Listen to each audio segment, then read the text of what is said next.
मन बहुत तकलीफ में चलते हैं और यहाँ पर ही काम काज बेची नहीं है। ये उतना लड़का वाला लेके मेरे आदमी नहीं है और मेरे बाल बच्चा को लेकर के हम रहते हैं, बासा बाड़ी का काम करते हैं। और यहाँ पर ही ये जो काम से आते हैं, देखिए क्या पकता है। कभी किसी दिन आलू का भाजी पकाया, किसी दिन तरकारी हुआ पकाया, यही सब कर करके चलते हैं। আমরা এই বাসা 12 জন থাকি। এই মাইয়া আছে, পোলা আছে, ছোট ছোট নাতিন আছে, বউ আছে। কিছু পাইনি, আগে পাইতাম, এখন কিছু পাইনি।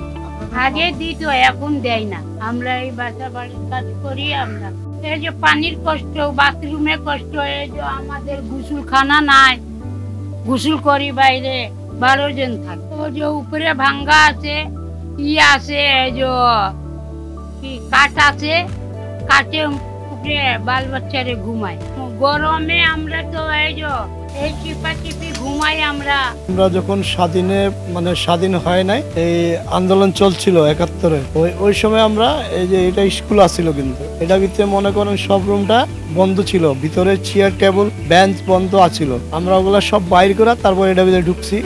আমরা তো আসছি আরেক জায়গা থেকে, আমাদের পাশে ছিল ময়মনসিংহ, ওখান থেকে 25শে মাসে আমাদের আব্বার যে স্বাধীনের সময় মারা গেছে, তারপরে ওই সময় থেকে আসছে মনে আমরা টেকনিক্যাল আছিলাম।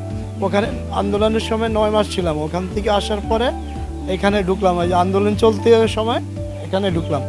এখানে থাকার পর্যন্ত এই পর্যন্ত আমরা এই জায়গায় আছি।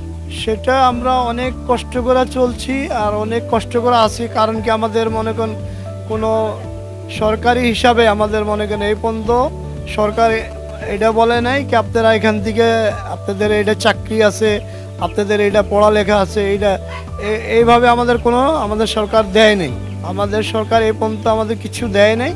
আমরা মনে করেন এখানে খালি সরকারে একটু আমাদের কি আছে, কারেন্টের বিল নেয় না, বুঝছেন, কারেন্টের বিল নেয় না আর পানিটার বিল নেয় না। আর এইভাবে আমরা চলে যাচ্ছি আর কি দিন পর দিন। আর যেভাবে কষ্ট করে চলতেছি, কিছু করার নাই। এখন কেউ এই বন্ধু আমাদের বলে না যে তোমরা এখানে আসো, তোমাদের আরেকটা জায়গা বানায় দিয়ে দেবো, নাহলে কোনো জায়গা স্থানভাবে দিয়ে দেবো, সেটাও বলে না সরকার, বুঝছেন। এই 50-52 বছর 54 বছর চলে গেছে। আমরা তো আর কোনো রাজনীতি করি না, আমরা এখানে ক্যাম্পে থাকি। আমরা তো নিজে দিন আনি দিন খাই। আমি হালকা পাতলা স্যুপ বেশি জায়গা মতো নিয়ে কোনো রকম বানিয়ে পোলা বানিয়ে কোনো রকম চলি। আমরা সরকার যে আসুক আমরা তারে ধন্যবাদ জানাই। কথা হলো এটাই। আমরা মনে করেন আমি কারো রাজনীতি করি না, আমরা রাজনীতি ভাবে থাকি না, আমরা সাধারণ পাবলিক সাধারণভাবে থাকি, বাস কথা এটাই, বুঝছেন। এখন পাকিস্তান আর ইন্ডিয়া থেকে যুদ্ধ লাগলে এটা বর্তমানে যদি যে জায়গা মুসলিম যারা থাকে, আমরা মুসলিম নামাজ পড়ি 5 ওয়াক্ত এক জায়গা থাকি, আমাদের যে জায়গা মুসলমানের যে ভ্যালুয়েশন বেশি লোক যদি থাকে, সমস্যা থাকলে ওইখানে থাকবো, আর ওইখানে ওর পক্ষে হয়ে চলবো আর ওর পক্ষে হয়ে কথাবার্তা বলবো। এখন মুসলমান ছাড়া হিন্দুর পক্ষে কেমনে বলবো আর কিভাবে চলবো বলে? আমরা তো মুসলমান।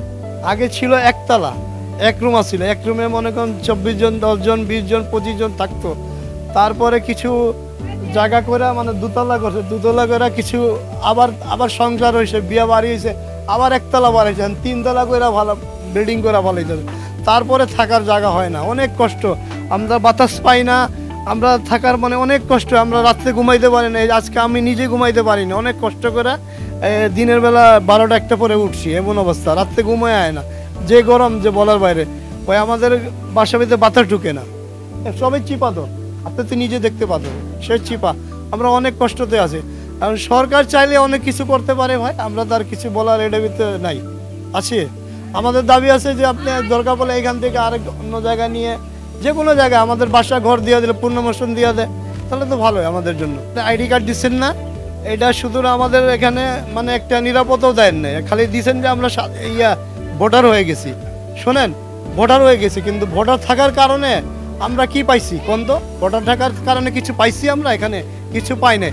আমরা এখনো বর্তমানে এখানে কিছুদিন পরে এখানে ফ্লড আছে, কিছু লোক কয় আমার এখানে জায়গা কিনা রয়েছে, ফ্লডের ক্যাম্প ভাঙ্গা দিব। আমরা কই যাবো? এটা কোন আগে আপনি আমরা তো কিছু জানি না যে এই ঘটনা উঠতেছে, আমাদের এখানে থাকা দিব না, এমন ভাঙ্গা দিলে আমরা কই যাবো? এটা কথা আপনি আমার উত্তর দেন। হ্যাঁ, পূর্ববাসী কি আমাদের কয়েকদিন আগে আন্দোলন হয়েছে, এখানে আমরা মিছিল লয়ে বয়ারিছিলাম অনেক অনেক লোক নিয়ে যে ভাঙ্গা দিব, মানে 24টা ফ্যামিলির বলে এখানে মানে প্লট কিনা হয়ে গেছে ভিতরে। তো ভিতরে ভিতরে সরকার জমিনও বেচে দিব, আবার আমাদের মানে এখান থেকে খেদাই দিব। তো আমরা কই যাবো? আমরা তো মনে করেন আমরা এমনিতে নিরাহ লোক, আমরা কি আবার কি কোথাও থেকে আসছি?